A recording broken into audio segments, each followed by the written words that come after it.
Good morning class 8। हमने कल कबीरदास की साखियाँ पाठ 9 पढ़ा था, जिसमें हमारा दोहा नंबर 1, 2, 3 हो गया था। आज हम पढ़ेंगे 4, 5। ठीक है, निकालिए सभी बच्चे अपना पेज नंबर 48, पाठ 9 कबीर की साखियाँ।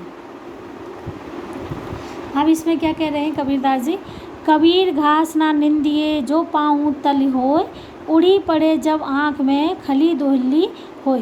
देखो, अभी अपन ने 7th में एक तिनका कविता पढ़ी थी ना, जिसमें एक सेठ अपनी बालकनी में बड़े अकड़ के खड़ा था और उसकी आँख में एक तिनका चला गया, है ना, और उसकी सारी की सारी अकड़ धरी रह गई। तो उसमें बताया गया था कि किसी की अकड़ निकालने के लिए, किसी के घमंड को चूर करने के लिए एक तिनका ही काफ़ी होता है। तो वहाँ पर भी हमने उस क्वेश्चन आंसर में ये वाला दोहा कराया था।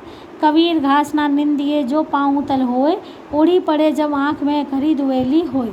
तो यहाँ कबीरदास जी बता रहे हैं कि कबीरदास जी कहते हैं कि मनुष्य को कभी भी पाँव के तले उगने वाली घास को निर्बल या कमज़ोर नहीं समझना चाहिए। कबीरदास जी क्या कह रहे हैं कि कभी भी पाँव के तले उगने वाली, अपने पैरों के नीचे ही तो घास उगती है, तो पाँव तले उगने वाली घास को कभी भी निर्मल और कमज़ोर नहीं समझना चाहिए, क्योंकि यही घास का एक तिनका जब उड़ करके उड़ करके आँख में पड़ता है तो बहुत कष्ट देता है। जब इसी घास का एक तिनका उड़ करके आँख में गिर जाता है तो बहुत कष्ट देता है।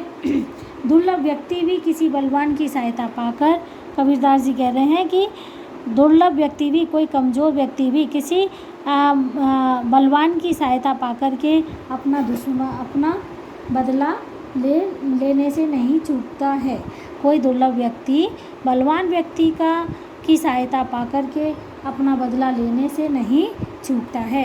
कबीर घास ना निंदिए जो पाँव तल होए। तो यहाँ कबीरदास जी कह रहे हैं कि अपने पाँव के तले उगने वाली घास को कभी भी निर्बल और कमज़ोर नहीं समझना चाहिए, क्योंकि जब इस घास का तिनका उड़कर अपने आँख में पड़ जाता है, गिर जाता है, तो बहुत कष्ट देता है। उसी प्रकार से कोई कमज़ोर व्यक्ति बलवान की सहायता पाकर के वो भी अपना बदला लेने से नहीं चूकता है। समझ में आया? अब देखो, जग में बैरी कोई नहीं जो मन शीतल होए, या आपा को डार दे दया करे सब कोई। अब यहाँ कबीरदास जी कह रहे हैं जग में बैरी कोई नहीं, कि कबीरदास जी कहते हैं कि इस संसार में कोई किसी का शत्रु नहीं होता। जग में बैरी कोई नहीं, बैरी मतलब शत्रु, दुश्मन, कि इस संसार में कोई किसी का शत्रु नहीं होता। बस मनुष्य अपने मन को शांत और शीतल रखना चाहिए। जो मन शीतल हो, बस मनुष्य को अपने मन को शांत और शीतल रखना चाहिए। कबीरदास जी कहते हैं कि इस संसार में कोई किसी का बैरी दुश्मन नहीं होता है, बस मनुष्य को अपने हृदय को शांत और शीतल रखना चाहिए। या आपा को डार दे दया करे सब कोई, कि अपने मन के अंदर के अहंकार को त्याग दे। यदि वह अपने अहंकार को छोड़ देता है तो सभी उस पर अपनी कृपा दृष्टि बनाए रखते हैं। तो अब देखो कि अगर वो अपने या आपा को डाल दे, आपा मतलब अहंकार को, अगर वो अपने अहंकार को, अहम को त्याग देता है तो सभी लोग उसके ऊपर कृपा दृष्टि बनाए रखते हैं।